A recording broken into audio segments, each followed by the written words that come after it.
Allahumma ya rafi'ad darajat, Allahumma ya rafi'ad darajat, Allah. Begitu terakhir Abdurrahman bin Auf milu perang ke Syria.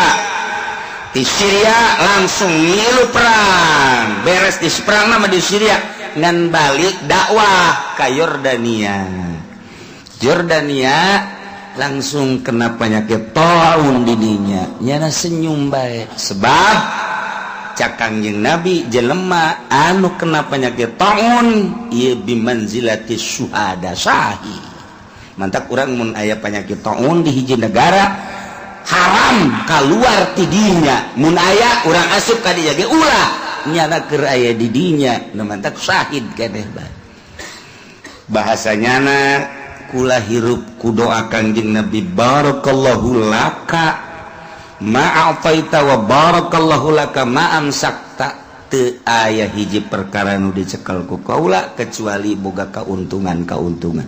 Pernah terjadi andai kata caknyana batu dibuka ieu handapna bakal jadi emas jeung perak di leungeun kula mah. Kunana tak ku untung bae dagangna untung betah pedagang hadiah.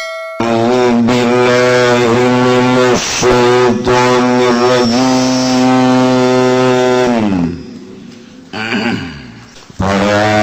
jamaah kaum muslimin wal muslimat rahimakumullah. Kurang bacakeun heula Fatihah ka hiji kanggo Ibu Sarmani binti Haji Siat Sentul Curugong, Haji Abdurrahman bin Haji Ajim Bojong, kemudian Hajah Suniah binti Haji Empu, Abah Haji Sulaiman bin Kasian Sayem,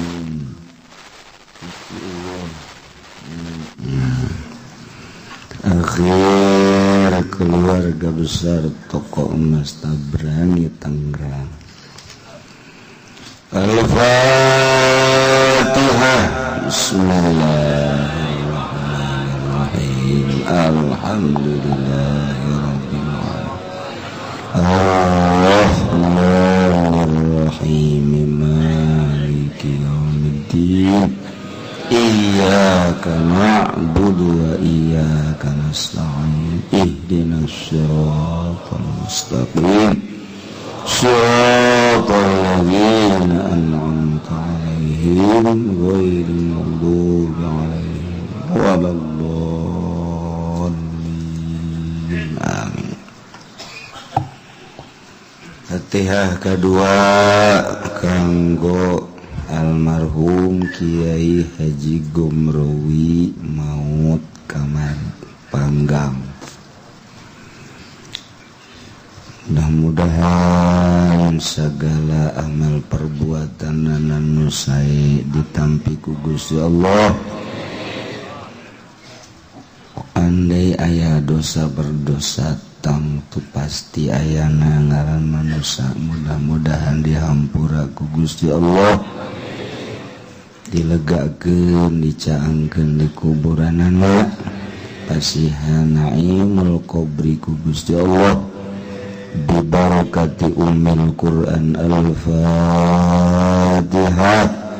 Bismillahirrahmanirrahim. Alhamdulillahirabbil alamin. Ar-Rahmanirrahim. Maliki yaumiddin.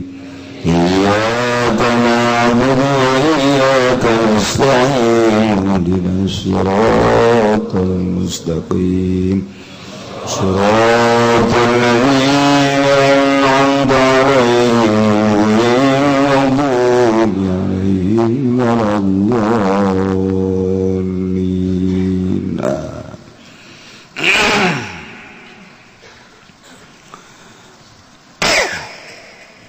Sabada orang haul kemudian libur 3 minggu alhamdulillah kalayan inayah ti Gusti Allah dina minggu ieu urang sakumaha biasa ngayakeun thalabul ilmi hayang meunang ridho Allah subhanahu wa ta'ala. Aya anu ngarasa kesel 3 minggu teh hayang geura ngaji bae. Padahal mah lamun geus ngaji bae minggu hareupna peron. Ngabesan. Aya anu karasa mah cepet cakna 3 minggu teh. Di panaju ngaji deui bae. Macem-macem jadi kumaha pikiran masing-masing anu boga hutang mengarasa kebal 3 minggu anu senang-senang mengarasa cepat 3 minggu jadi tergantung kumaha pikiran jeung perasaan masing-masing ka Allah ge kitu sarua. Aya anu sono ka Allah, aya nu biasa-biasa. Cirina sono ka Allah resep ngagawean parentahanana. Mun aya sora azan lumpat. Kosetan gitu tah. Lumpat ya. Sono ka Allah gegeran ka masjid. Kos di Mekah sono ka masjid. Di Madinah sono ka masjid barang balik ka dieu atuh haju teu ka masjid-masjid kadang-kadang we teu salat di Lampung tapi teu jadi tergantung kumaha pikiran masing-masing kakang jeung Nabi kitu sono aya nu biasa-biasa bae aya nu munafik malah kawali kitu aya nu sono jasa sehingga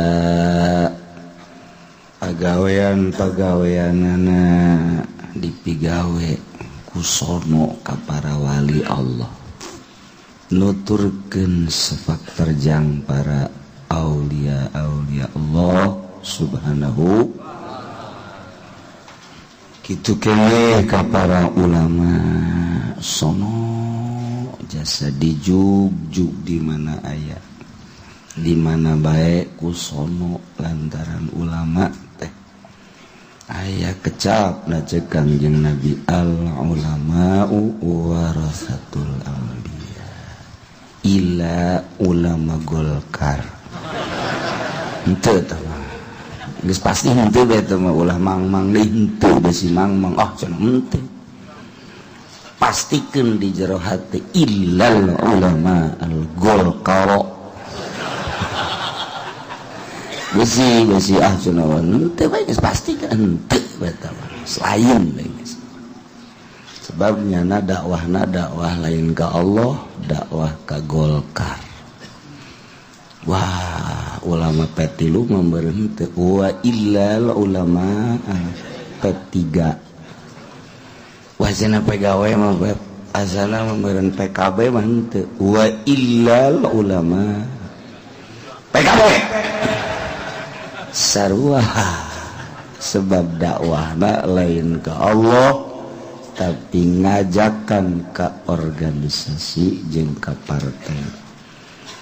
Wajah sanajan di partai ge atuh idik warasatul anbiya mah warasatul anbiya bae ngomong naon sia soekeun zakwai beur sia panaya cirina tuh cirina lamun ulama Golkar ngajak ka Golkar urang henteu daek bendu manya ulama warasatul anbiya kos kitu pantogeun habek cirina aya urang diajak ku ulama petilu teu nurut marahnya bendu teu sasalaman bid'ah bu apa kos gitu amat sih ulama PKB gitu kan PDIO namanya ulamaan jurid cerita ulah salah cinta sebab cinta ka ulama Golkar mah cinta na ka duitna cinta ka ulama P3 ka duitna kitu kene ulama-ulama nu lain berarti ulah mang-mang di bisi aya ka mang-mangan kula mah teu ngaleungitkeun mang-mang ulah mang-mang di lain warasatul anbiya geus sakitu. Wah cenah kiai mah sok teuing ih sia mah make wah-wahan keneh bae mal ka sorga sia lah terlalu cenah ki uji mah sabodo aing udah terlalu dan teu sia mah teu lagu oma terlalu mah aduh masyaallah nya supaya mang-mangan biasa-biasa deh teman sapira ulama bacokok teman begitu. Jadi ulama warasatul anbiya mah ulama anu sejuk anu dakwahna lain bilisan hungkul tapi bil fa'li wal ahwal wal qalbi ngajakan ka Allah ngeunaheun sahabat nu datang dinasehatan teu pernah aya kelompok-kelompok nuduhkeun make Al-Qur'an make hadis lain make hawa nafsu sebab di jero hatena hayang ridho Allah sieun ka Allah besi salah mantak eta al-ulama'u warasatul anbiya ulama ahli waris para nabi kecuali jelema atau ulama mukhalif jeung para pemerintah eta mulai tuh kitunya. Jadi tergantung kumaha pemikiran jeung perasaan masing-masing ka Allah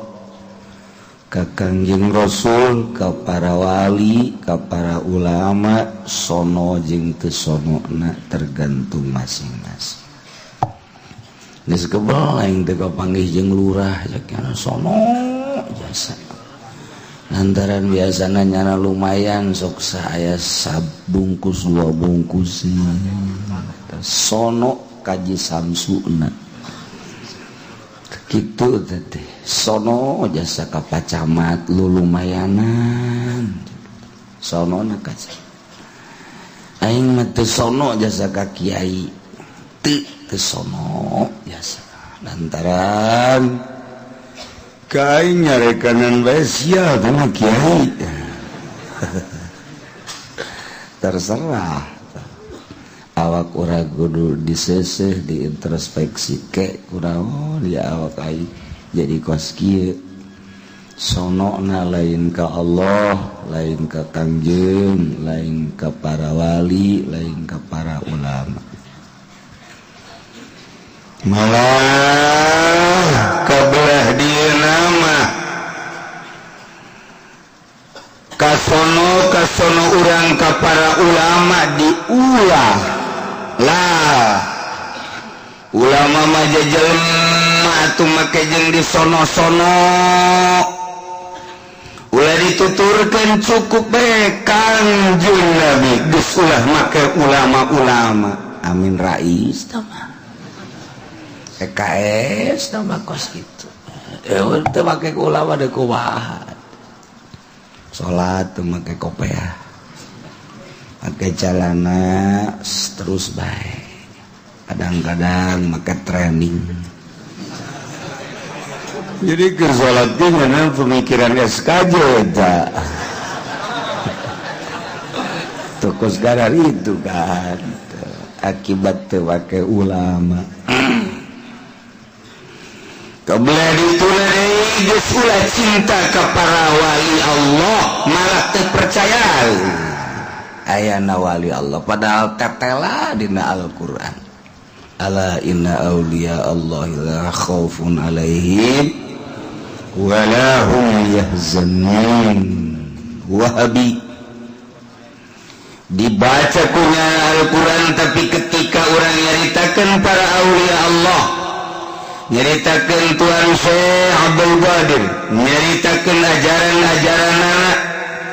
nyaritakan Kitu Abu Hasan Asyadzili, nyaritakan Imam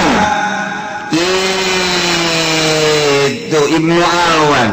dan lain sebagainya, nyana ciciduh bahkan ngapir-ngapir kuari geus ambalayah di Indonesia. Belayuhna deui geus ulah nuturkeun ka para sahabat. Teu kudu geus cukup bae ka Kangjeng Nabi. Lamun deuk hiji bae sahabat teh Sidina Ali. Adapun Sidina Abu Bakar, Sidina Umar, Sidina Utsman lain-lain teu kudu tamakos kitu mah hiji bae Ali. Syiah tamakos. Ambalayah kuari di Indonesia terjadi Madura, terjadi di Jawa Timur kuari geus aya majelis taklim Syiah di Jawa Timur gede, terus ka dieu ka urang ka Jawa Tengah, Jawa Barat, di Banten mulai geus aya Syiah unikna jeung anehna nu mawana habaib. Nu kuduna cinta ka Kangjeng Nabi, cinta ka para sahabat, cinta ka para aulia al tegep wa para habaib mun kos kitu ieu nyanan nu mawa Syi'i. Oh, cocok kuari di Tangerang. Antak mun teu ngararaji wah geus kumaha bae. Urang mah kuari masih alhamdulillah aya didikan kolot-kolot urang nu kamari ieu. Isuk pageto anak jeung incu urang geus maraot, ulamana geus terkontaminasi ku ajaran-ajaran seperti eta. Nu ngajina cukup di majalah, cukup di koran, di televisi, internet dan lain sebagainya. Guruna ge Syekh Google. Nah iya bakal kumaha kadituna. Masya Allah karim. Khawatir. Ay khawatir mah khawatir bayangan kadituna mah gerak Allah. Khawatir sote anu keung sote anu mikiran agama jeung ajaran besi luntur besi eueuh khawatir. Khawatir gitu memang harus digerakkan ke Allah gitu atuh gitu wae ngan urang we khawatir perjuangan dan mentak alhamdulillah panjangna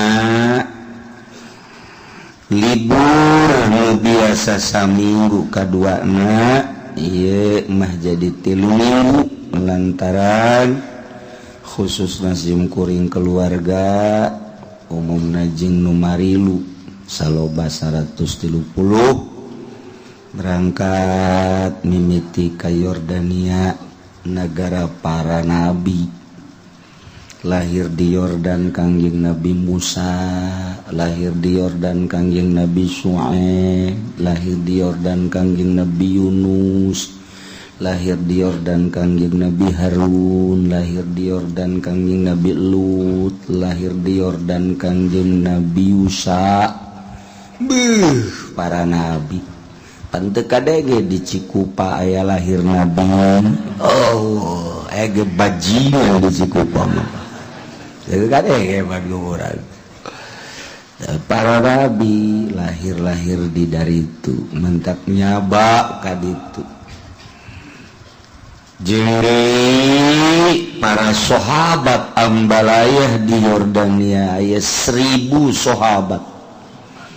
anu dimakomkeun di Yordania. Masya Allah karim horengan dan lain lalaga mentak mimiti datang ke Yordania tiris di Yordan sangu sarua bae roti kabeh jeung loba pasakan-pasakan nu urang embung nucak urang ditu mah hebat jeung mewah tapi sungut urang mah lantaran tadina dididikna dangdur jadi teu kita kadaharan kos kitu teh Allah ngalarembleh urang itu pasti heran saking baragus da cenah teh ditoel-toel sia geura ka Indonesia dibere sangu sia ku aing dahar tah henteu sia tah alhamdulillah sanajan aya sangu teh sarasa di urang bear sanguna jeung aya ambe nabe ambe samin karang nah tiris di Yordan isukna berangkat ke Palestina ngan peutingna sim kuring rada menta ka Gusti bagus tante ieu ka Palestina ke ziarah ka Kangjeng Nabi Ibrahim alaihis ke Palestina ke Masjidil Aqsa nucak Kangjeng Nabi la tusaddur rihal illa fi salasati masajida Masjidi hadza Masjid Nabawi Masjidil Haram wa Masjidil Aqsa tilu masjid manuku Kangjeng Nabi dicaritakeun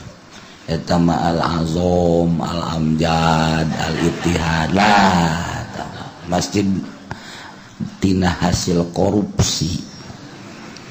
tiris di jerona ge hareudang gitu di jerona tibalut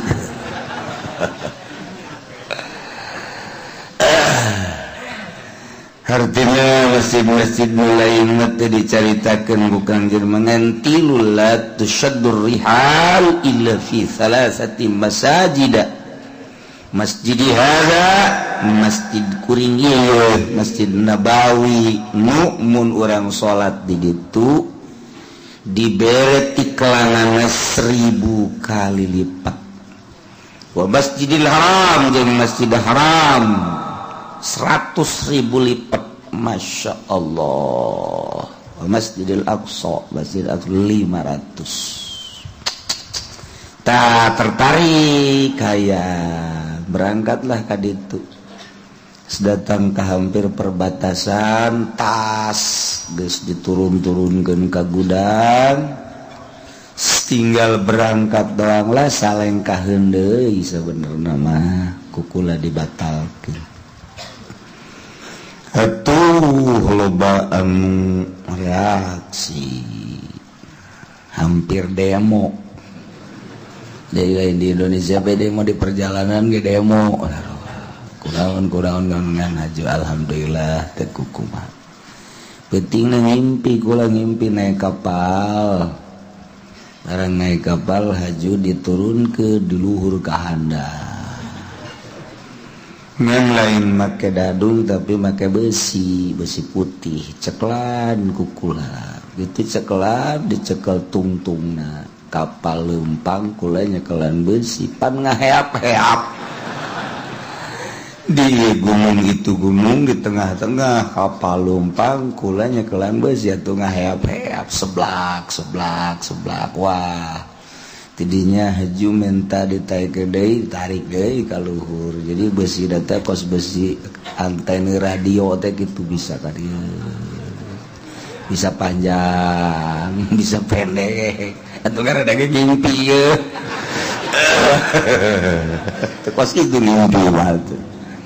kan ngahap-hap na itu Masya Allah babacaan segala rupa geus tapi tetep ngahap-hap bae taikeun di kalur kapal can kanyahoan ka manehna kapal huda oh itu isuk deka Palestina kos gitulah istikharah nya benernya itu istikharah na teman salat bae biasa usul soalnya ngadoana jadi teh husu sahanu bisa husu atuh ngadoa aja henteu lah kos kitu beta alamatna dijadikan kukula lantaran boga impianana ngaheap-heap sehanunya lamun kaditu aya 5an bae nu ditahan ku Yahudi deres mun lalaki mah ditahan lalaki nambikeun welos ta jeung sia komo nu kolot malah balik ge jeung geus tadi aku ieu ku urang Indonesia welos tah tapi pada gitu aduh cilaka ya guys lah dibatalkan jadi nuntengan ke Palestina doang lantaran isyarahna kos gitu aya rombongan ti Universitas IPB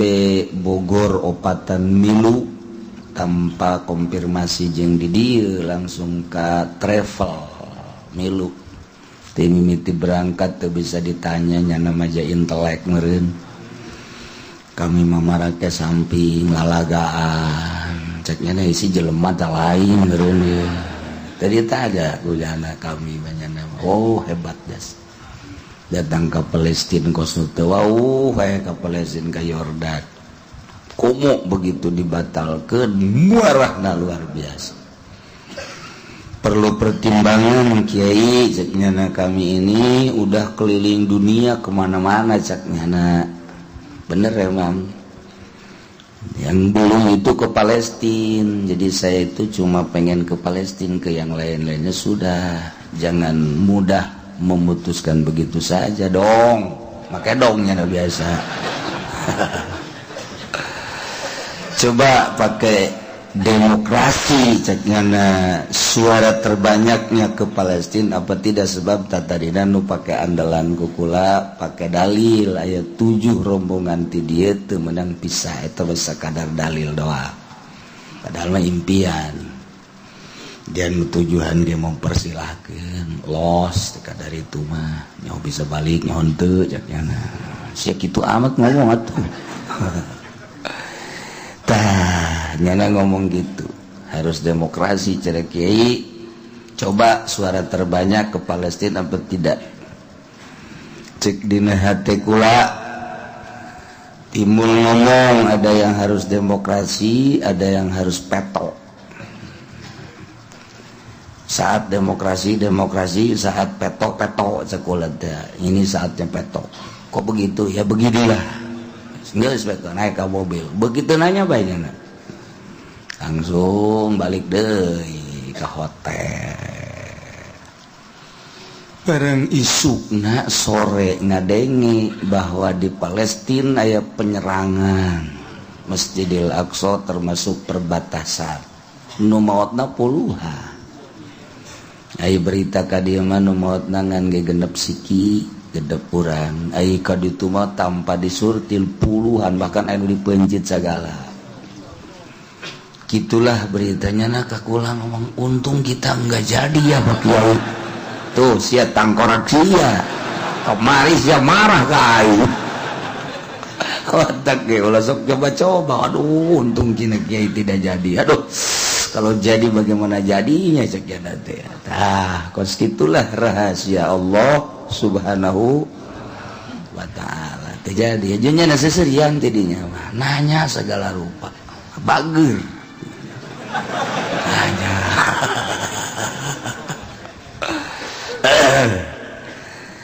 zarahlah mimiti ka ashabul kahfi nu jelas aya dina Al-Qur'anul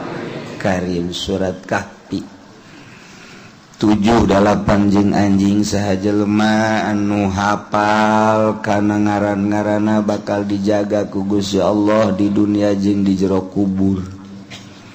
atau teu hafal tapi ditulis dibawa ku urang atau ditempelkeun di imah bakal dijaga tina balai-balai penyakit jeung termasuk pamalingan komo lamun urang datang ka makomna haju ziarah lantaran nyana mah teu maot ningalikeun ka urang Muksalmina tamlikho kapsatat martunus saribunus palyastat yunus zunwanus palyastat yunus kitmir 8 tah kula mah ti leuletik apal eta barang dibere ku almarhum abah tah apalkeun alhamdulillah apal datang ka kuari muksalmina tamli khokab satat martunus junwanus saribunus paliastat yunus kitmir ente mah nus teh Sekarang kitu Ashabul Kahfi baheula di zaman Raja Dikyanus nyalametkeun agama lantaran Raja Dikyanus zalim. Kemudian nyana sebagai patih-patih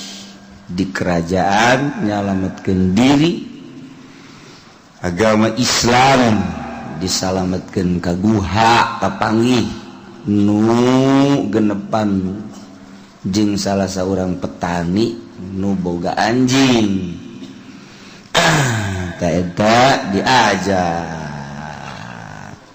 diajak jadi saurang mah menang di jalan tamata jeung anjing nami entek hiji-hijina anjing nu asup ka sorga anjing Ashabul Kahfi ka sorga teh mah lantaran nyana ngajagaan di hareupeun guha kieu eta anjing teh Masya Allah kan 300 tahun sare hudang deh maha kawasa Allah akhirnya nyana ka kota lapar begitu ka kota tapi nyana lapar-lapar ge mikiran baik keur hees buuk pendek tapi barang hudang buuk panjang sekian aku ieu panjang cepet amat nyana asup ka guha kira-kira asar hudang kasorot panon poe kira-kira jam 9 jam 10 perasaan nyana mah atuh kamari bae hudang padahal mah 300 tahun buuk panjang kuku panjang ieu hees sakedeung ge cenah kuku paranjang amat pareng 300 tahun sare kawasa Allah geus diganti kerajaanna rajana geus jadi raja soleh begitu ka kota turun meuli dahareun dideuleu duitna kaget tukang roti lantaran ieu mah duit geus 300 tahun 3 abad di Raja Dikyanus nya neuleuh deui ka beungeut neuleuh deui ka duit neuleuh deui ka beungeut neuleuh deui ka duit tukang roti teh si jelema bener tah 300 tahun kaget Pak begitu dongeng gitulah keayaanana Masya Allah nyana langsung ngagro-grokeun ahli-ahli kampung ahli kota tapi ieu Dikyanus nu diutus non kitu ngaranna muksalmina tamlikho nu diutus lumpat deui ka gunung ka guha bebeja bahwa ternyata rajana geus diganti urang sare 300 tahun kuari geus rajana raja soleh singkat na dongeng ke urang mun panjang umur sakedeung deui engke bakal naon gitu ngabahas Ashabul Kahfi wah nu kolot bahasana wal kaburu wah angel ban saayat dua ayat ih cak nyana angel kumaha pugu Ashabul Kahfi dan 300 tahun sanu nyaho cenah aing di bawah umur 300 tahun oge sih gitu bisa kawin di kaparawan mantap betul maha kawasa Allah balik ingat doanya nak brek sare datang ke kuari mentak tulang-tulang nu aya kadeuleu bohong tama jelema teu robah Ashabul Kahfi engke bakal jadi tentara kitu Mahdi ke di akhir bakal aya Dajjal kemudian Mahdi heula kemudian Dajjal ieu bakal jadi tentara Kangjeng Nabi Isa alaihis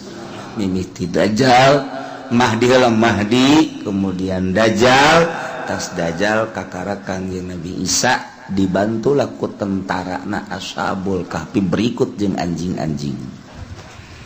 tuh jadi nu kuari kadeuleu tulang bohong tama tulang nang neundeunan we teh aya di dinya tulang-tulang bohong nya teu maot mun urang kaberenehan wa ditutup eta bakal ningali sosokna masih utuh kene Masya Allah tazarah kadinya beres zarah kadinya zarahlah ke Abdurrahman bin Auf. Abdurrahman bin Auf teh salah seorang sahabat muhajirin yang nama orang Mekah nu asup Islamna sahari sabada Abu Bakar Siddiq. Begitu Sidina Abu Bakar Siddiq asup Islam maca syahadat di payunan Kangjeng Nabi isukna langsung Abdurrahman bin Auf asli nama ngaranna Abdul Amir. Abdul Amir diganti ku Kangjeng Nabi begitu asup Islam cek Kangjeng Nabi Abdul ade ganti ngaran saha Abdurrahman. Alhamdulillah mantap kuariga loba nu diganti ku kula saha ngaran sia Pengki ganti kula Pengki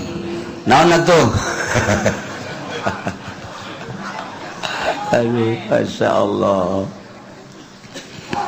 Ialah Abdurrahman bin Auf salah seorang tina asyaratil mubasysyirina bil jannah 10 anu geus dibubungah surga. Kangjeng Nabi geus ngajelaskeun 10 manusia haram ka neraka. Ambo teu kira-kira teh mah haram ka neraka. Pan ari urang mah haram. Teu bisa ngomong ku kumaha.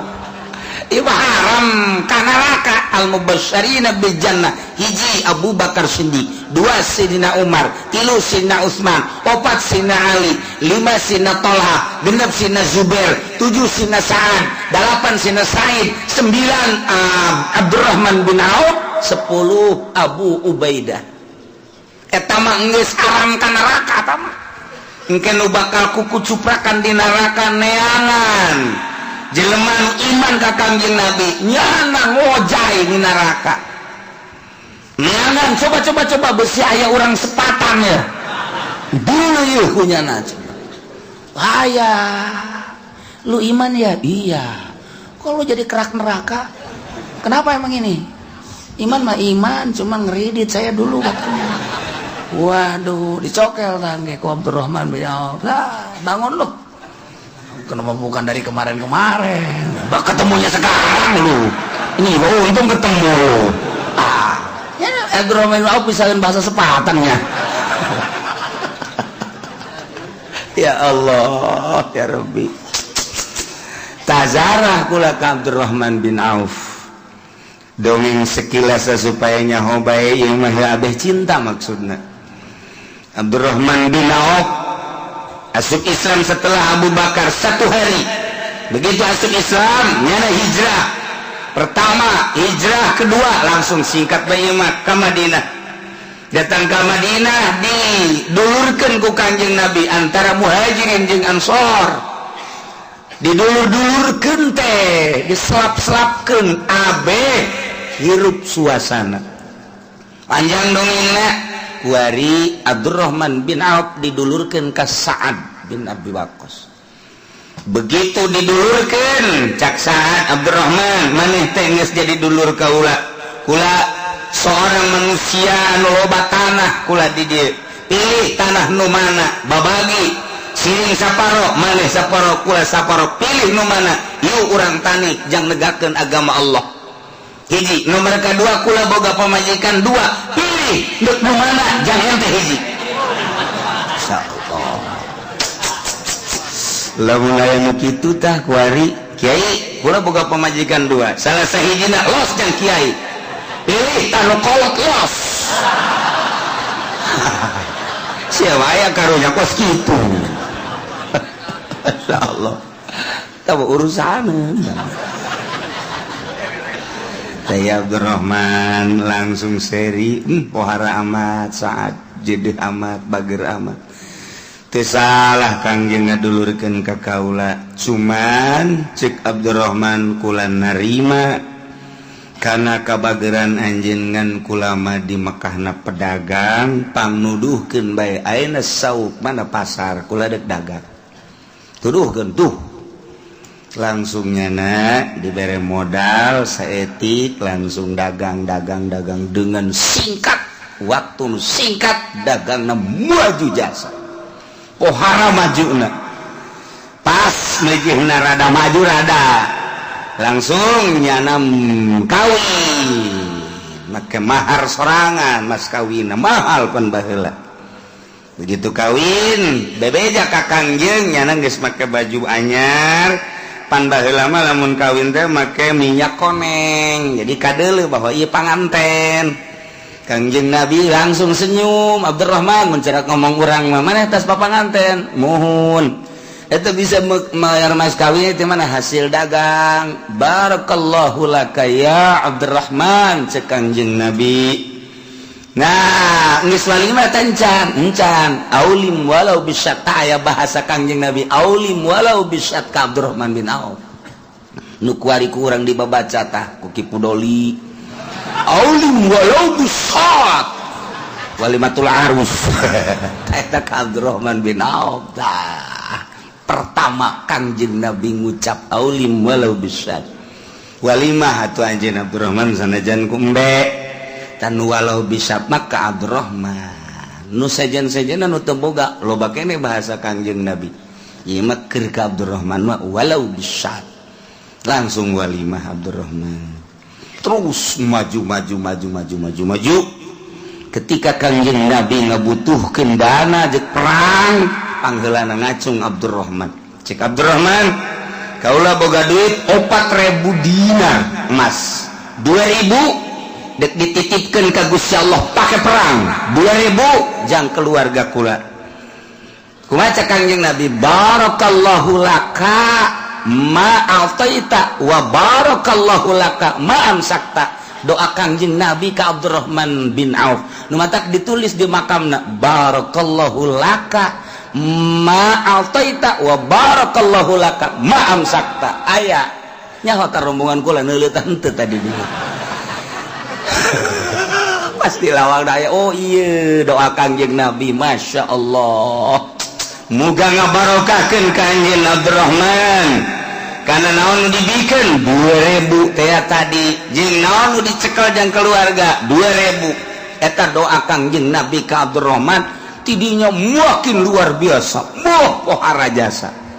hartana pohara begitu pohara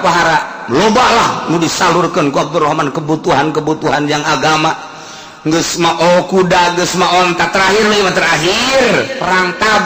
Tabuk perang terakhir kangjeng Nabi jauh ti Madinah ka Tabuk mah nah ieu melawan Romawi kan kangjeng Nabi dibutuhkeun dana nu gede jasa onta kuda jeung alat-alat perang lantaran ieu tentara Romawi nu sakitu lobana maka Abdurrahman bin Auf ngaluarkeun onta teu kurang teu 1.000 kuda kitu keneh dana dan lain sebagainya doa kedua kali barakallahu laka ma'ataita cek kangjeng pohara jasa kesimpulan nama ketika perang Uhud eta mah terakhir ketika perang Uhud Abdurrahman bin Auf lah anu jadi kalang dada jeung Abu Ubaidah kangjeng Nabi ngahalangan panah serangan ti kafir ketika terdesak mukminin Abdurrahman bin Auf jeung Abu Ubaidah Sidina Abu Bakar Siddiq Sidina Umar anu ngahalangan kangjeng Nabi 10 sahabat nu ngahalangan kangjeng Nabi Abdurrahman lah anu ngahalangan paling hareup kena Abdurrahman setik ieuna kena deui ieuna begitu ditingali kangjeng Nabi ge kan kena waktu perang Uhud mah ieuna tah bibirna waosna murag hiji kitulah kangjeng Nabi begitu beres perang Uhud balik ke Madinah dibuka awakna aya 40 tapak pedang di awakna tapi seuri bae Abdurrahman begitu seri ditanya ku baturna kunaon Abdurrahman maneh sakitu cacat 40 seri baik hayang syahid teu jadi cenah wah jasa eta gede jasa wawadena jeung kahayangna masya Allah urang mah lain kitu pan kunaon sia ngalengis adina itu pae jauh jasa jeung urang masya Allah pemikiran Abdurrahman bin Auf ya kawawanina Abdurrahman bin Auf urang eueuh satai kukuna acan teu sieun setik-etik acan ka kafir nya nama malah nyana mah hayang jasa syahid di medan laga kitulah Abdurrahman bin Auf setelah wafat kangjeng Nabi nyana nu jadi kalang dada ummahatul mukminin. Cek nyana wahai ummahatul mukminin, garwa-garwa Kangjeng ulah mikiran naon. Satungtung aya kene Abdurrahman bin Auf dahar minum pake dan lain sebagainya kula nu jadi kalang dada. Geus kabeh pamajikan Kangjeng Nabi keur mah 30 putra, geus putra angkat dan lain sebagainya Abdurrahman bin Auf kedalnya ka ummahatil mukminin ulah mikiran naon ibadah kula nu tanggung jawab. Ya Allah ya Rabbi. Begitu terakhir Abdurrahman bin Auf milu perang ke Syria. Di Syria langsung milu perang. Beres di perang nama di Syria ngan balik dakwah ke Yordania. Yordania langsung kena penyakit taun didinya. Nyana senyum bae sebab cak Kangjeng Nabi jelema anu kena penyakit taun ieu bimanzilati syuhada sahih. Mantak urang mun aya penyakit taun di hiji negara haram kaluar ti dinya. Mun aya urang asup ka dinya ge ulah nyana keur aya di dinya nu mantak syahid keneh bae. Bahasanyana kula hirup ku doa Kangjeng Nabi barakallahu laka ma'afaita wa barakallahu laka ma'amsakta. Teu aya hiji perkara nu dicekel ku kaula kecuali boga kauntungan. Pernah terjadi andai kata caknyana batu dibuka ieu handapna bakal jadi emas jeung perak di leungeun kula mah. Kunana tak ku untung bae dagangna untung betah pedagang hadiahan Abdurrahman bin Auf tah. Ih tata untung baiknya nama dagangna asal tuturkeun dagangna untung baik miliardernya nama geus hese tandingna sugihna Abdurrahman bin Auf mah embe tina hiji jadi ribuan onta tina hiji ribuan kuda tina hiji ratusan kitu keneh naon segala rupa ge dicekel ku nyana geus semua ina luar biasa ngan henteu aya niatan jang sorangan jang li'i kalimatillah. Mantak hiji-hiji salah sahiji al-mubasysyirina bil jannah tina 10 nu dibubunga asup ka sorga. Kami kamari kadinya zarah ka Abdurrahman bin Auf. Masyaallah teu sangka. Lantaran terjadi ke Palestina, maka ditambahlah poe di Yordania jang ziarah-ziarah. Terus ziarah ka mana deui ke Kangjeng Nabi Syuaib di Aikah. Urang mun maca Quran dongengna Ashabul Aikah. Kangjeng Nabi Syuaib eta adalah kitu mitoha Kangjeng Nabi Musa alaihi salam. Jadi zarah kami toha Kangjeng Nabi Musa. Ke gunung mencil masjid dibuka lawangna langsung makom Kangjeng Nabi Syuaib. Kitulah ziarah kamari. Kangjeng Nabi Syuaib nunggus dibere wahyu bakal boga minantu lain sambarangan cek Gusti Allah teh hiji jelema nu gagahna luar biasa tandana engke nu bisa mukakeun batu bokakeun batu tutup sumur jadi baheula aya hiji sumur giliran antara mukminin jeung Yahudi. Sapoe mukmin sapoe Yahudi ditutup da make batu tah cirina mun aya jelema bisa ngangkat batu ku sabelah eta minantu anjeun Syuaib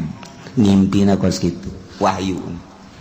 bener bae begitu anakna dua situ Rohila jeung situ Sofuro tadinya ngangon barang endek minuman batuna ditutup lantaran lain bagianana jol Kangjeng Nabi Musa. Ditanya nek naroneng biasa laki sok nanya kan. Iye cek ada teh iye nek minuman embe anak saha ye abi anak Syuaib oh apalin Kangjeng Nabi Musa. Tapi ulah deuleu ka kula cek Kangjeng Nabi Musa. Ya.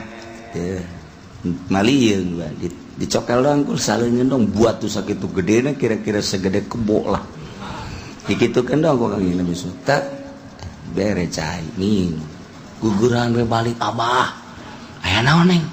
aya jelema kasep jasa aju gagah jasa kumaha gagahana batu gede tutup subur ngan dikitukeun doang kunyana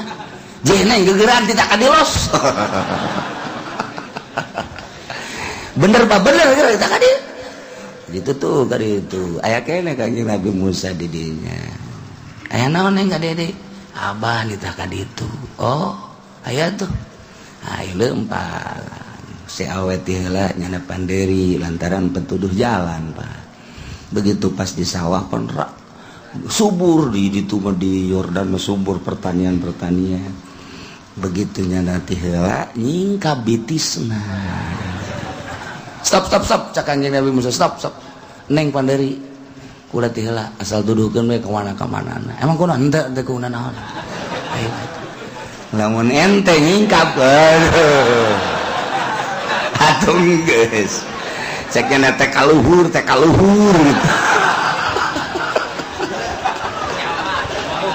Masya Allah agak Nabi Musa geus mungkin tuh datanglah ka ditu ka Kanjeng langsung datang ka ditu bubur sagesa buburuh nah ieu dek dibere kitu hadiah dikawinkeun jeung anakna asal kitu nyana daek buburuh kuli ngangon salila 3 tahun akhirnya Kanjeng Nabi Musa buburuh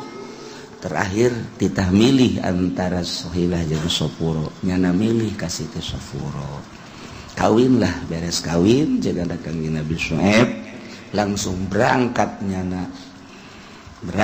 menuju Mesir tah eta di perjalanan jalanan lewat kadinya ka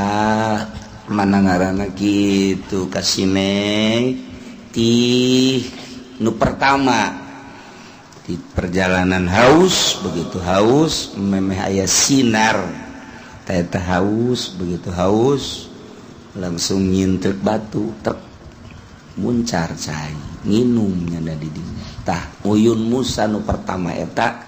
kami datang kadinya nginum segala luar biasa ya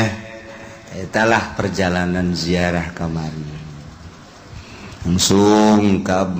laut mati teh jadi ngambang naon eta urut Kangjeng Nabi Lut sazum teh lamun dina Al-Qur'an tafsir dibalikeun teh tah jadi kamari datang kadinya marahan di biasa kan kula teh kula mah di luhur bae luhur ka handap kitu turun aya 10 meter mah leuwih meureun ka laut mah turun kula mah di luhur menang 10 menit jol urang bule aya 2 bus bameureunnan darata haju bubuka nya dulu ber ka handap rombongan ti dieu keur mandi jol bule teu make kutang teu make calana atuh ambay-ambayan di dinya titah sajem jadi tilujeng aja dia teh zara campur-campur tungtung teu bareres sugan kula nu igerokeun teh kadenge woi ieu waktu geus teu kadenge ku sebabnya lah keur emprak-emprakan jeung kuntul putih ya Allah ya Rabbi aduh sekolah jadi kos kiji pagawean ieu tapi kebal supir geus kikian we supir teh jeung gaida orang Yordan teh cek nya jam cenah sajam ya geus 2 jam cek nya 2 jam digerokeun bangun teu gadenge keneh wae 3 jam tungtung barang ditanya ieu angel amat atuh teu gadenge cek nya emang kunaon atuh eta ya hiji ya Allah ya Rabbi hareng kos kitu teh laut mati teh cuman dina tafsir dijelaskeun eta krikilna uyahna obat tina segala penyakit obat tina segala penyakit geus ditajriban mentak baheula mah kungsi ditutup ku pemerintah teu meunang mawa uyahna mawa krikilna kabelah dieuna mah dibebaskeun deui alhamdulillah geus ditajribah mun nyeri huntu langsung cayan kekemukeun tereh cager beneran lain ngalaga nu nyeri cangkeng usap-usap gitu tah cai panas usap-usap cager mun teu cager peupuhan gitu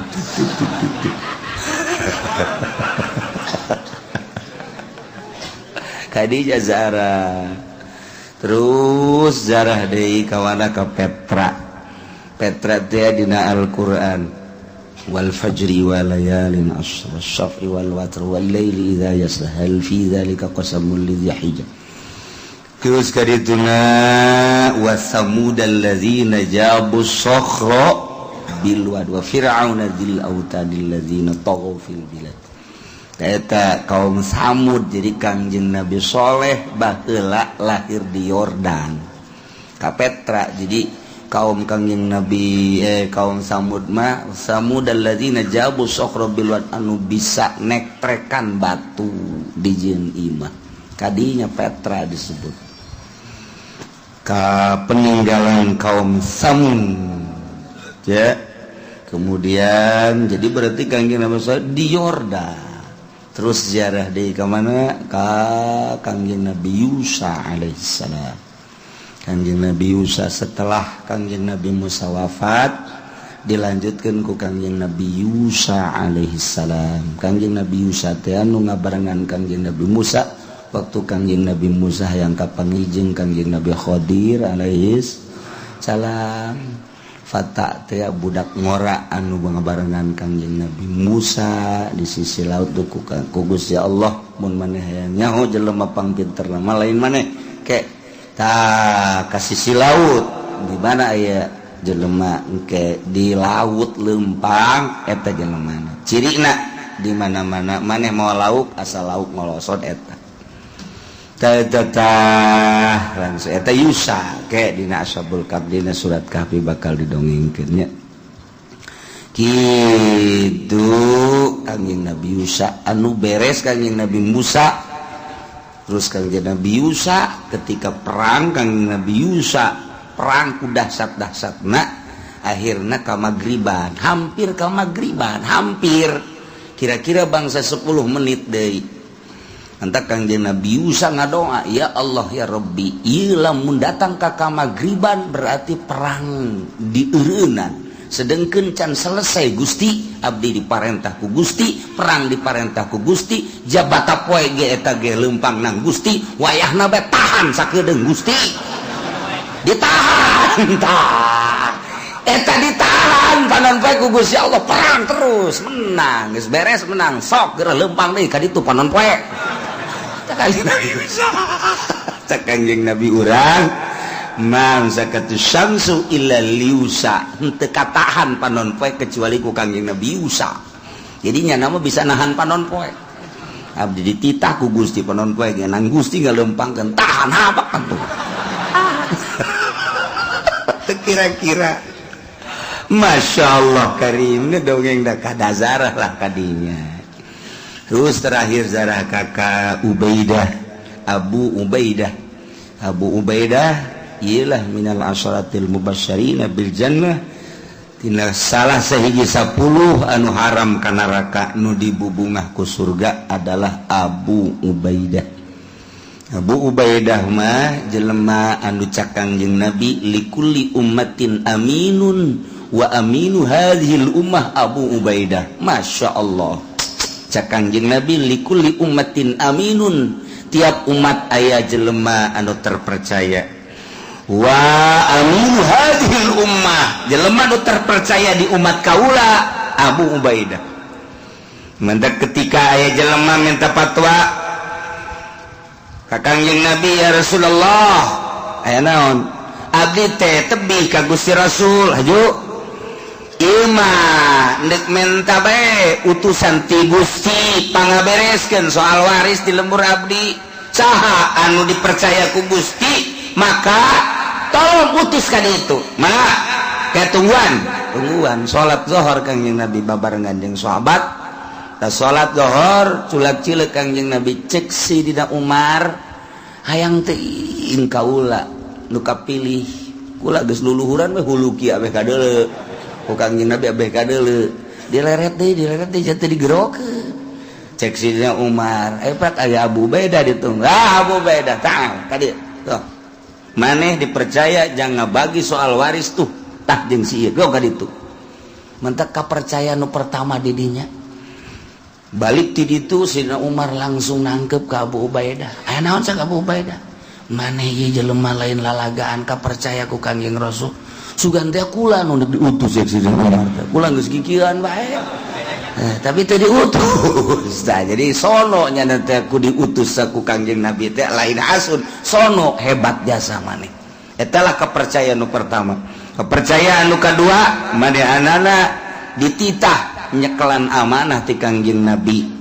teu pernah diopen-open katilu dititah nyekelan bendera kaopat loba-loba deui lah nu mantak likulli ummatin aminun wa aminu hadhil ummah Abu Ubaidah perangnya bareng jeung saya jeung Abdurrahman bin Auf ka Syria begitu perang langsung pulang sarua bareng tah ka Yordan dakwah maksudna ngon jauh Abu Ubaidah mah tidinya 200 kilo keneh jalan gunung satapak sieun 3 kali lipat puncak luhurna kami naik mobil bus ngeuleuh ka handap sakumaha ti udara ka handap ti kapal neule ti kapal ka handap teh kos kitu ieu ge kitu keneh nu ngaromong besi ngaguling nu ngomong nu seuri naon sekarang ieu biasa ngaguling teh moal ieu ngaguling teh moal salamet oge datanglah ka handap protes kabeh ka supir aya eueuh jalan lain embung jalan dinya deui cak supir atuh moal jalan dinya ieu emang kunaon tadi ge salah ieu kami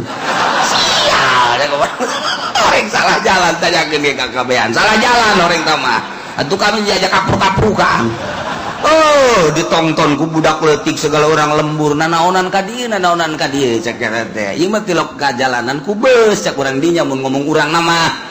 ieu jalan ka dieu mah bener buntu ka ditu nah ngan nya teu ngomong bae parkir barang kami nanya ulah jalan dinya moal cek aing ge moal deui cek parengan nyasab Haji Pudoli teu mandi masalah nama eta jeung Haji Pendi blon lah jadi nyasab jadi di situ ge nyasab segala hilalakon pohara ieu mah nyasaban segala ka gunung-gunung barang balik mah tuh jalan biasa tuh henteu Masya Allah eta mah hakikat nama titahnya hobe ku Gusti Allah tah deuleu ku sia negara Yordan anu sakitu suburna satungtung deuleu ngeplak hejo Masya Allah kol pohara wortel kangkung sagala naon kitu ngaranna teh anu rada bau teh naon ngaranna kucai percis kos diraok hidang bae gitu wah ngan teu kadeuleu tungtung bae eta mah di modalan da mah make beusi sagala make beusi di modalan lain lalagaan dan mantak inget ka Kangjeng Nabi Khidir teh kadaharanana saladri ngan saladrina nu lain di tanah milik manusia saladri nu jajadian tanah nu eueuh nu boga datang ka kuari Kangjeng Nabi Khidir mah resepna ngadaharna eta saladri subur jasa orang dia tiris subur Masya Allah sisieun makom Kangjeng Nabi Musa aya sumur tekanya hoan iraha ayana wallahu alam sabaraha ratus tahun wallahu alam sabaraha ribu tahun ngan kanyahoan ku di ditu nama ratus tahun ngan geus kanyahoan teh berarti kan belah di ditu nama iraha mungkin saumur jeung Kangjeng Nabi Musa mukjizatna boa eta lah aya caina tiis herang ambalayah pohara jasa ngarinum di dinya wudu dan lain sebagainya bahkan salat gitulah keayaan di Yordan berangkatlah ke Mesir langsung naik mobil jadi naik mobil 2 peting tapi bunga baik bunga gitu emang kos gitu keayaan ada kumaha bisa protes atuh naik mobil langsung horenganan eta teh urang ka Aqaba kemudian atuh ka Suez anu geus terkenal dina majalah kulantaran urang waktu teh nyaho lebah di mana horeng eta kalempangan kanon kitu ngaranna kasoran datanglah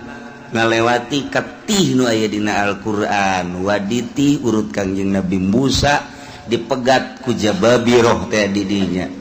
eta lewat ka dinya terus ka Gunung Sine horeng Gunung Sine teh watini wa turisina wa hadzal baladin amin horeng eta mah Yordan Palestina Mesir Gunung Tursina mah panjang 3 negara bukit anu ditaekan ku Kangjeng Nabi Musa na aya lantaran penting teu bisa eureun sebab masih keneh loba kabahayaan begal-begal cek pemanduna maka hanya dituduhkeun doang lewatlah terus gitu datanglah ka perbatasan ya naik kapal feri segala naik kapal feri nyebrang datanglah ke pelabuhan Mesir naik mobil deui langsung ke hotel tidinya isuk nazarah ka Imam Syafi'i Masya Allah asa ngimpi bisa zarah ka Imam Syafi'i tidinya langsung zarah ka kitu Zakaria Al-Ansor murid Imam Syafi'i Imam Zakaria Al-Ansor nu ku urang dibaca kitab da ieu karangan Imam Zakaria Al-Ansor tah kamari zarah ka ditu nyana anu hayang wasiat mun kula maot hayang dihijikeun jeung guru kula dikubur jeung Imam Syafi'i akhirnya ngimpi ka pangijeng Imam Syafi'i cek Imam Syafi'i mun maneh hayang ngahijieun kula tah di dieu dituduhkeun ku Imam Syafi'i deket jadi kuburanna tidinya zarah deui ka mada Syekh Athaillah nu ngaran Hikam panjang mun urang nyaritakeun Syekh Athaillah mah sebab Syekh Athaillah mah urang Iskandaria Mesir ti dinya teh kira-kira 2 jam itu boga guru ngaranna Syekh Mursi anu jana geus pinter ngaji sanggeus pinter cek Syekh Athaillah can ngeunaheun salat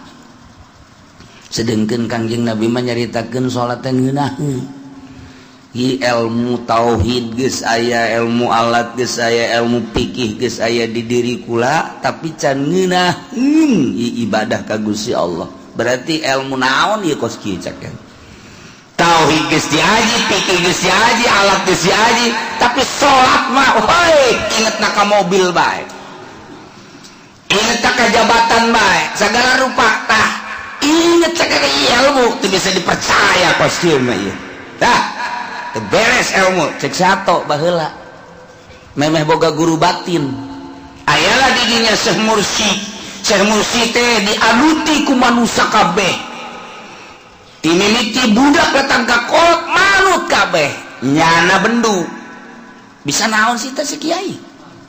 jelema ada raratan kadinya ngararaji zalalikir dah teu pararuguh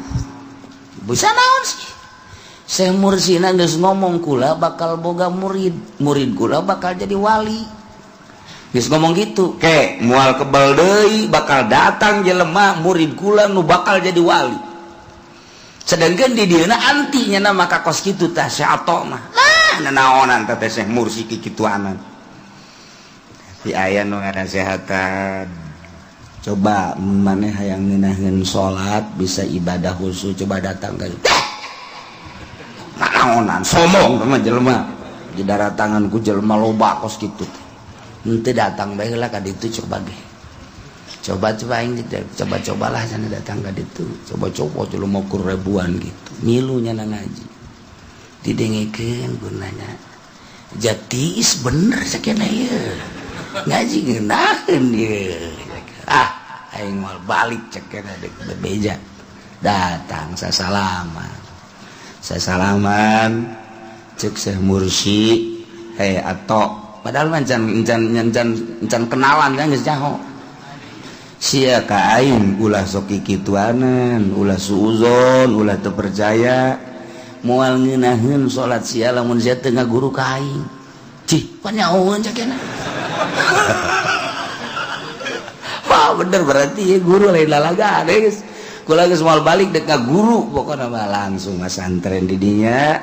sapoe 2 poe sabulan 2 bulan geus langsung ngeunaheun salat cek nyana eueuh deui guru iwal ti hiji-hijina guru kula guru batin ieu lah Syekh Mursi entak didinya lah nyana perjalanan hirupnya najeng penemuan jadilah hikam. Ieu hikam teh ya karangan syair panjang ke dongeng nama ta ieu kula kamari ziarah ka Syekh Athaillah. Terus ka Salahuddin Al-Ayyubi. Salahuddin Al-Ayyubi nu pernah ngayakeun muludan pertama 1000 onta. Eta lah ziarah kadinya Salahuddin Al-Ayyubi. Itu bentenganana kemudian anakna aya di dinya makomna dinya ziarah. Kitulah seputar ziarah kamari alhamdulillah ka para sahabat, para ulama-ulama salafus sholihin, para aulia-aulia Allah. Terakhir ziarah ka Kangjeng Nabi urang Kangjeng Nabi Muhammad sallallahu alaihi wasallam. 3 poe di Madinah langsung ka Mekah 4 poe langsung balik ka dieu sehat teu aya naon suaba sakali 130 sehat kabeh barang datang ka Indonesia batuk kabeh gering hees teu eureun-eureun aya saya mah datang ge nya nang euy itu aya tamu dengan layar teu kuat cakele hees salah dahar nu tadi nama kudu roti heula ulah wakasangu di dieu langsung sangu jeung pepetek ya gering atuh boro-boro nu tas di mamana nu di imah bae gering nya ge dahar gos kitu ti ditu daging hayam roti dan lain sebagainya datang ka imah eta pepetek jeung peda yang ngamuk batuk kata gakuari encan normal sebenarnya masih langleng kere. Alhamdulillahirabbil alamin salamet kalayan kisah kitu singkat nabe alhamdulillah nu diimpi-impikeun hayang kapanggih jeung Imam Syafi'i laksana tinggal engke hayang ka Yaman ka ditu Turki bisi aya dek milu geura siap-siap ku hari nyeng celengan geus aya 50 juta pake kawin heula kayaman mah tetep teu ngilu.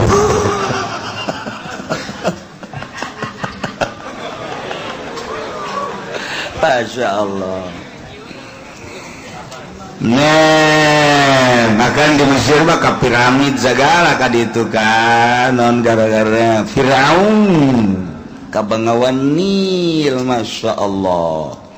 Nah, ka Kairo Al-Azhar kadinya ka Sayyidina Husain sanajan sirah-sirahna nu dimakamkeun tetep di lantaran maulidan ribuan jelema kukulah henteu meunang paberencai titah naik mobil bae sebab beusi leungit hiji bae pan cilaka sebab deuk maulidan di dinya teh di Sayyidina Husain masyaallah rame na pohara. Baliklah alhamdulillah nah salamet kurang bisa ngaji deh bahkan lamun jadi minggu hareup bakal aya tamu keturunan Tuan Syekh Abdul Qadir Al-Jailani hayang hadir di pengajian urang tadi nandek minggu ieu cuman waktuna ke minggu hareup mun jadi nyana bakal datang ka dieu hadir di tengah-tengah urang incu Tuan Syekh Abdul Qadir Al-Jailani. Wah, ieu rugi pokona mah minggu hareup ngabesan rugi. Insyaallah kumaha kersaninggu singan nya nangis janji hayang hadir di majelis ieu. Ya Allah ya Rabbi. Kama adapun jadi jeung teu nama kumaha Gusti ngersakeun nganyanana geus aya di Indonesia ku hari. Tinggal waktuna hungkul janji minggu hari. Mudah-mudahan urang kabehan diberes panjang umur, diberes sehat, anjeunna ge kitu keneh ke bisa hadir di tengah-tengah urang nyana hayang ningali pengajian di dieu di Cilongok. Jadi engke teu kudu kukumah ke ditanggap bae pasti bahasa Arab. Mentak saminggu ieu ente kabeh kudu kursus bahasa Arab. Sehingga hareup bakal ceramahnya na make bahasa Arab. Masya Allah. Ya, naam bae menyerah olah. Naam jeung eulah. Allah karim. Ieu mah pengajian urang meneruskeun urusan diat wa malaya tagadaru yupradu bihukumatin bilaso arita tunuh tadi pastikan kos tatu damiah tatu nu sakadar keluar getih doang eta mah teh aya kapastian yufradu pencilkeun bihukumatin kalawan hukumanana toroganana fil asahi sakadar sabaraha sih karugianana urusan tatu kos kitu mun ka dokter sabaraha duit jadi teu aya kepastian Inasirokiki kimatuhu wajib dina urusan jinayah terhadap awak kaula yang nabi betambah kimatuhu regana sabaraha duit mah urusan di urang mah urusan roki amak igo iriha dina lain awak roki eta mah wajib mana kosomin kimatin gitu-gitu non gara-gara tatuan umurangan tina rega sabaraha duit eta teh ku aya tatu kurang bayar sakitu andai kata leungeunna doang di tatuanna ieu mun dedeg pangadegna utuh bisa 10 juta lantaran abid mah kos hewan bisa dijual belikeun geus lamun jual beli kumaha mulus lintuh jeung teu mulus teu lintuhna gagah jeung teu gagahna percis ongkos sapi bae madak lamun ieu cacat dina leungeunna berarti aya kekurangan harga kurang eta lah nu kudu dibayar ilam ya taqaddar fil huri lamun teu aya kepastian dina jelema merdeka modern damiah tadi wa illa ya taqaddar mun ande kata aya kepastian atuh panisbatuhu min qimatihi ngabangsakeunana tatu teh eta tina hargana Bikolin mana koso dina ucapan dina koso wiji mana koso tatu kurangna sabaraha etalah nu kudu dibayar walau kutia zakaru lamun dipotong zakarna wa unsaya jeung poler dua papil azhar gimatan dicekaul azhar dua harga nya harga zakarna nya harga pelerna nyaritakeun peler kos embe aya ge peler embe ya atuh naon atuh kanjut kajut lebih jahat emang kadangnya aduh Masya Allah ayah zakarna dipotong berikut jeung kanjutna nurutkeun cekaul azhar dua harga zakar sabaraha harga peler sabaraha aduh ampun di zaman DI mah loba panjenengan dipotong pelerna, nu dipotong zakarna, nu dipotong susuna. Eta ke zaman DI Kartosuwiryo mentek di Garut mah loba. Gitu lempang di jalan aya susu di sisi teh susu parawan di ome ku budak. Di susu saha ieu. Aya nu belah ditu ke aya kontol zakat. Kapoan ngomong aing baru. Ampun. Segitulah zaman dai mah. Masya Allah. Sadi mana kasih cekal kadua bah kurang sabaraha. Pailam yang kos balas saya mun teu kurang atuh teu wajibna naon. Ya Allah ya tapi keur carita abid.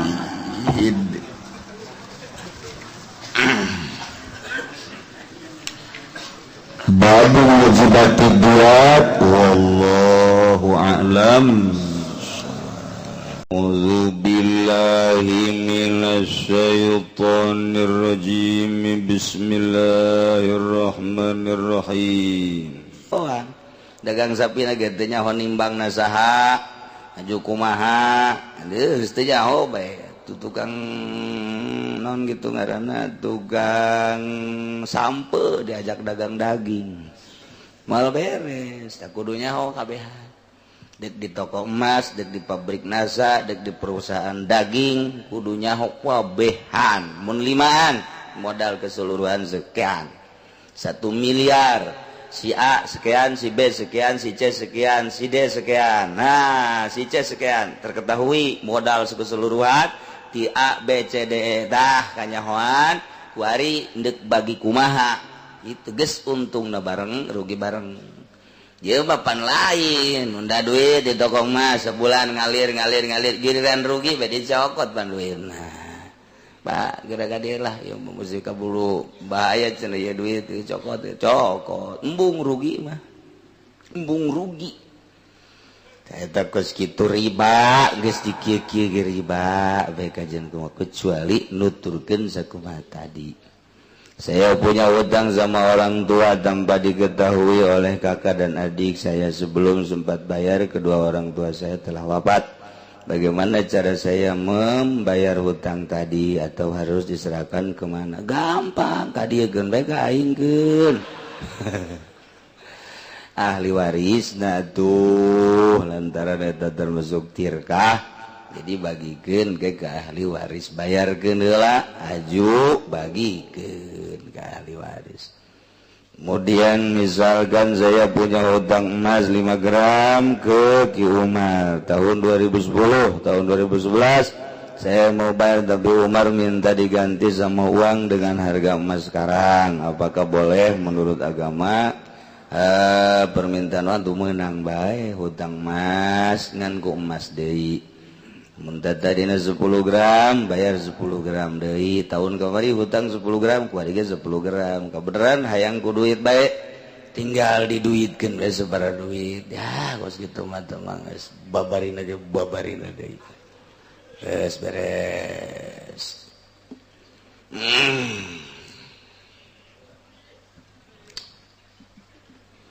Urang nuluykeun masalah soal nafkah. Sarwiti kawin jeung Ki Zaid kuari boga anak ngalahirkeun Sarwiti. Eta anakna begitu datang ke alam dunia, Sarwiti sebagai ibuna wajib nyusuan anakna. Sakali deui. Wa alaiha wajib kanyi Sarwiti irdo waladiha nyusuan anakna Allah ba'akana susu pertama. Lantaran susu nu pertama etalah anu bakal ngajadikeun kekuatan kasih bayi. Maka wajib nyi Sarwiti nyusuan anak kanu pertama wajib tah. Borosot azanan sunah ku bapana katuhu azanan kenca komatan supaya nu pangheulana kadenge kunyana ulah suara televisi. Ulah suara HP, jauhkeun HP. Beusi keur borosot nang ninung. Nah, kadenge oh iya berarti. Ulah jauhkeun tina suara-suara kitu azan. Allahu akbar. Ngadengikeun orok teh oh, sakieu ge urang di azanan nonton TV bae. Komo menteri azanan meureun baheula. Oh, masyaallah. Tah beres andian atau geus si pandian azanan si orok dibersihan langsung susuan ku cai susu nu pertama laba ngaranna etalah anu bakal ngajadikeun kekuatan kanu jadi anak. Tarbantak susu nu pertama eta mah sing hade tah indungna teh hartina sing hade teh barang daharna sebab eta nu ngamimitian bakal jadi cikal bakal di dirina sing ade barang daharna ulah menang maling ulah menang korupsi ulah menang nyatut sing ade kadaharana ulah nu haram di daharna tah eta nu susu nu pertama eta nu bakal ngajadikeun pondasi budak mantak wajib tah nu pertama eta mah susuan budak teh eta. Ngade kuari geus teh darek nusuan si indung teh sebae langsung gak bung cenah langsung susu sapi geus bae make susu sapi mentek kagedena ge atuh geus bae nya teh aja ngarasa sapi anak sapi ka ditu teh geus kulantaran ngarasa anak sapi atuh neuleuh bikang teh ka dituna atuh ongkos sapi bae kumaha neuleuh bikang main ceklak bae eta gara-gara teh disusuan ku indungna akibatna nyana neulemangsana teh sakumaha sapi bae geus eueuh kaisin tadina teh disusuan ku indungna wayahna sakali deui ka indung ieu mah kalah salaki mah teu kudu nyusuan teu kudu nyusu malah mah ieu mah kuduna ka indungna wajib nyusuan anakna begitu borosot lahir wajib dah si indung nyusuan anakna saenggeusna nu pertama eta mah teh kaditu nama bebas cuma badahu sabada nyusuan anakna nu pertama ilam yujad ilahia au ajnabiyatun wajaba irda'uhu lamun sasa kecuali indungna neangan nurek nyusuan nu sejen lain cara di Arab lain cara di Eropa lain cara di Timur Tengah babari neangan anu kuli nyusu teh di urang jarang panu kuli nyusu tah kulantaran hese indungna teangan sakadar indungna dok wajib diteruskan ku indungna disusuan lamun aya nu sejen lamun nu sejen aya nu siap nyusuan kakarak menang disusukeun ka nu sejen pokona mah sahabat teh anu aya saenggeusna nu pertama mah teu meunang ku sasakudu ku indungna bae lamun kadang-kadang indungna cai susuan ulah waka disusuan ku sasaeulan ulah waka bere bae madu bere bae naon bae cai beas ke mal kebel di asana wadang ya budak eta ku indung bere lah nungguan indungna supaya aya cai susuan ya resepna cek Imam Ghazali daharlah ngadaharlah bangsa sayur mayur nu loba bangsa senggang kangkung jeung sajabana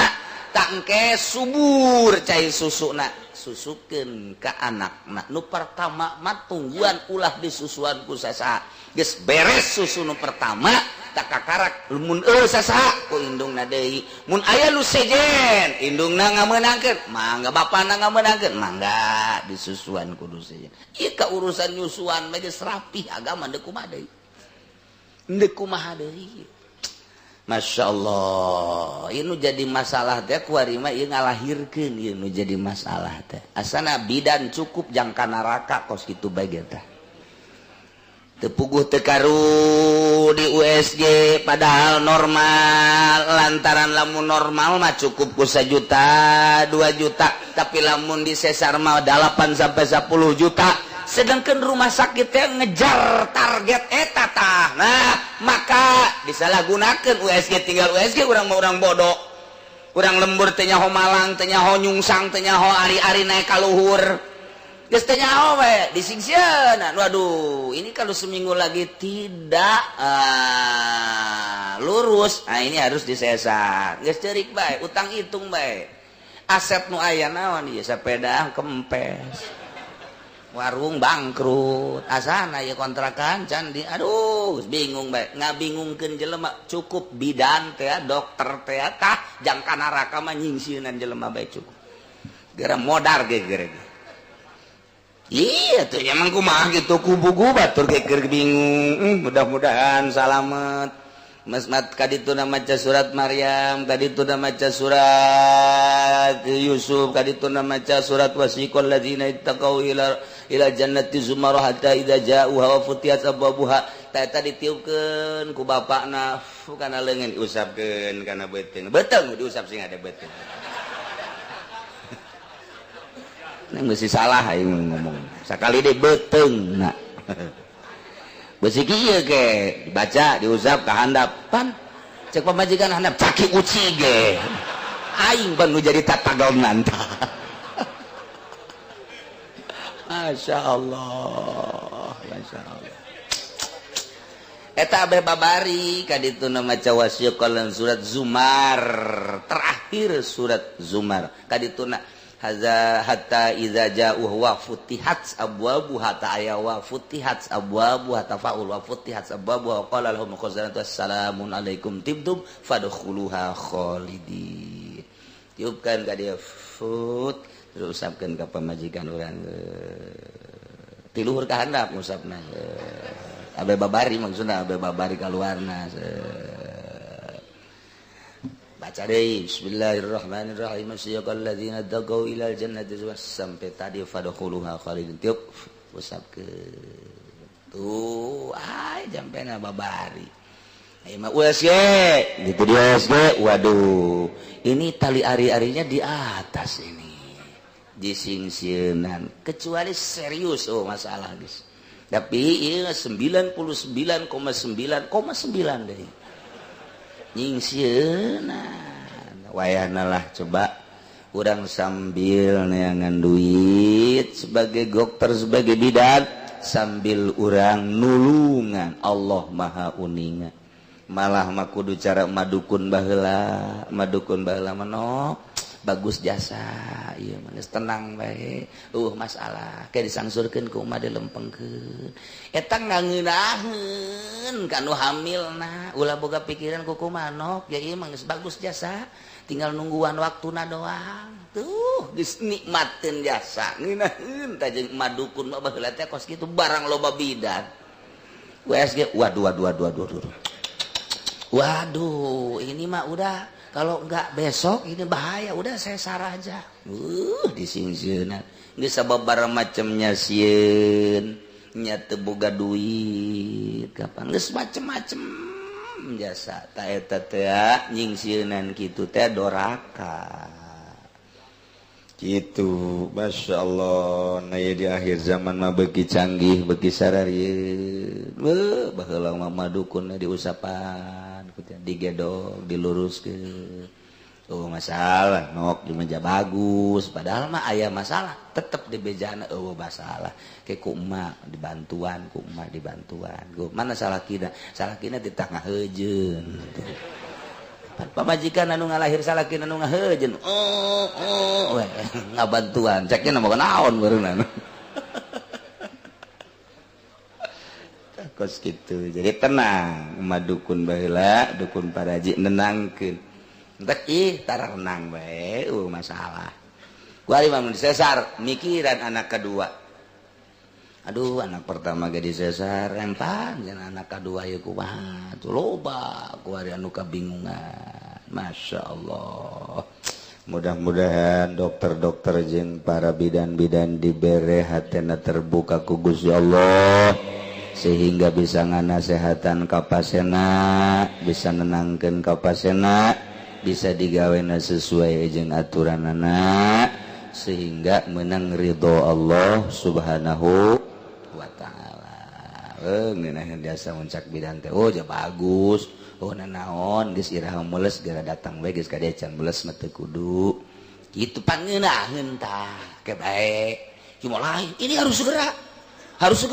wah ini bahaya cek teh datang maka rumah sakit teh ieu teh itu diimpus henteu nungguan ini baru pembukaan satu tapi ini udah pembukaan satu udah tidur aja ada di situ 5 poe pan HS teh lain HS aku nunggu dibayar ceknya nama naon mun HS di mushola mah bebas pan eta mah masyaallah karim aduh teh lahirna supaya rarapi ka para bidan maksudna kabehan supaya menang ridho Allah Subhanahu wa taala nulungan teh nulungan jasa bu ganjaran gede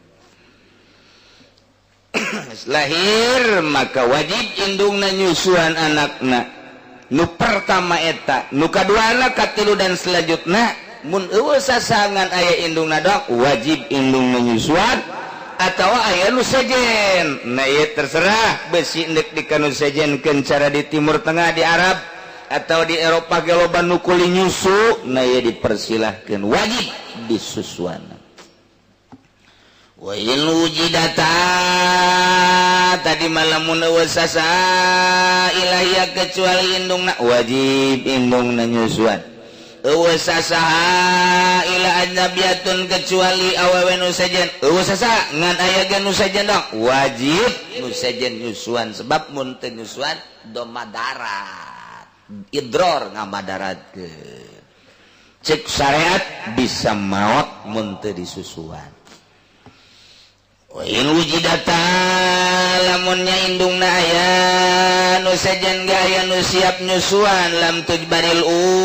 teu meunang dipaksa indungna kudu nyusuan nu penting mah budak aya anu mangnyusuankeun teu mesti indungna bae kabeneran indungna dilarang mah ku salakina aya tapi nu nyusuan nu sejen neng ya aya ieu tuh nu nyusuan nu sejen neng mah ulah nyusuan pan kunaon kitu Kak osok bedek kadang-kadang burat teh gitu asal tak nyusuan we gua mah urang Turki nah di dele-dele teh waduh tama tuh aya 2 letreun mah da ulah nah eta lamun dilarang terserah lamun atuh ngobrol-ngobrol atuh ulah susukeun ka batur asi aya mah tapi lamun eueuh nu nyusuan nu sejen aju kitu aya ge indungna doang teu meunang dilarang-larang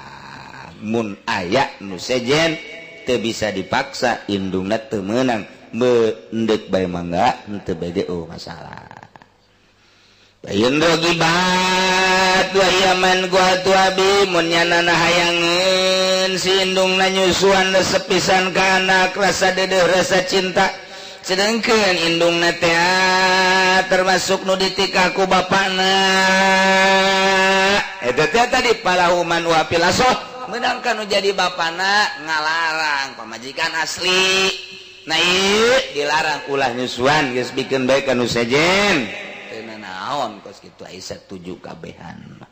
tapi cekaul asa laisa lahu man uha teu meunang kan nu jadi salakina aya ka bapana eta budak ngalarang indung budak tina nyusuhan wa sahahul aktsarun disahihkeun kaul nu ieu ku seseueurna ulama wallahu a'lam fa ini tabaqa talabat ujrata misin ujibat wari pamajikan jeung bapana budak jeung emakna jadi suami istri pas ini geus kuari malah disusuanana sanajana nu sejen ge ku neng bae oh ku neng bae ulah ku nu sejen ulah atuh tenanan tadi nama kula moal yang bebas bae gitu henteu lah koneng bae susuan cek salakina teh cek pamajikan atuh tenanan ngan kurang mah bayar sabaraha tuh bayarna teh ya eta teh sapoe teh kudu dibayar 50.000 eta harga biasa eta 50.000 teh harga biasa cek salakina lamun sapoe 50.000 10 poe 500 sebulan 1,5 juta kan bencit bae aing atuh tadi mah mun 1,7 50.000 bayar non gitu kan eta murah eta sakitu teh 50.000 adu tawar atuh jadilah 40.000 sapoe eta teh hayang dibayar si pamajikanana nyusuan anakna teh nu tadi naja aya ieu batur mun eueuh batur mah tetep teu dipasinikan wajib disusuan ku manehna ieu lantaran aya batur nu siap diburuhan eta teh meunangkan dikabaturkeun ku ari mah ditita ku salakina geus bae kuneng melah ulah ku batur atuh teu naon tapi kula bayar sapoe 50.000 adu tawar jadi 40.000 wajib tadi bayar pamajikanana gitu ya sehingga deh kebaliknya aja yang minta bayaran deh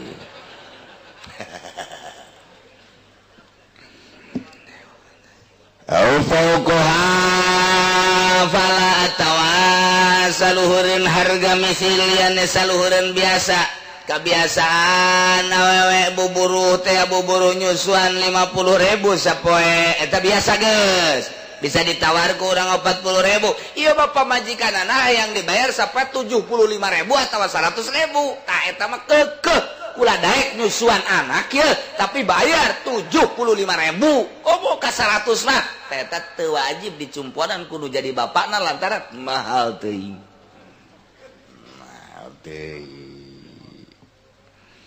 wa kadza in tabarra'at ajnabiyatun radiyat bi agol fil azhar kitu kene seperti indungna in tabarra'at lamun gawe karena Allah deungeun awewe tatanggana awewe kawauhna tawa deungeun nya siap menyusuankeun karena Allah ka eta teh dipersilakeun sakumaha kos indungna bae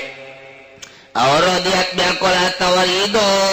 ku harga nu leuwih saeutik tibatan harga umpama harga misalna 50.000 tapi nya nama ridoeun tapi nya nama siapeun ku harga leuwih saeutik batan 50.000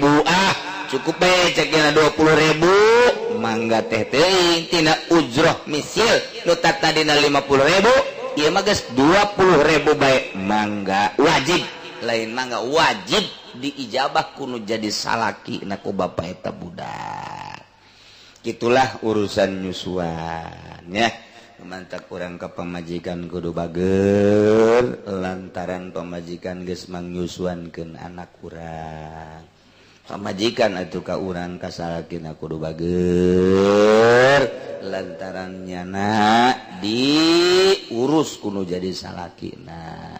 geus silih bala lager mantak naon jeung moal kebeli di alam dunia mah geus lamun salaki bager ka pamajikan pamajikan bager ka salaki begitu maot ka salalorga kabehan pan indah jasa masyaallah coba mun salakina galak jasa jeung pamajikan mah sabar pamajikan anak ka sorga salakina ditinggalkeun ka puntennya kula mah ka sorga ti heula ji padatus sia meninggalkeun aing atuh bongan kakak baheula sok nampilingan kula ditumpakan ongko ditampilin ongko ban kula ayo mah kula mah jadi ditaka ditu ku malaikat ka sorga ji atuh kakak ditinggalkeun atuh kumaha kakak bae teh mah dadah cak pamajikanana bo budak didadahan ka sorga ih panu kabina-bina entak wayahna kanu jadi salakina bageran si pamajikan pamajikan ge bager ka salakina moal karabel deui urang teh bakal ninggalkeun dunya wallahu a'lam bissawab.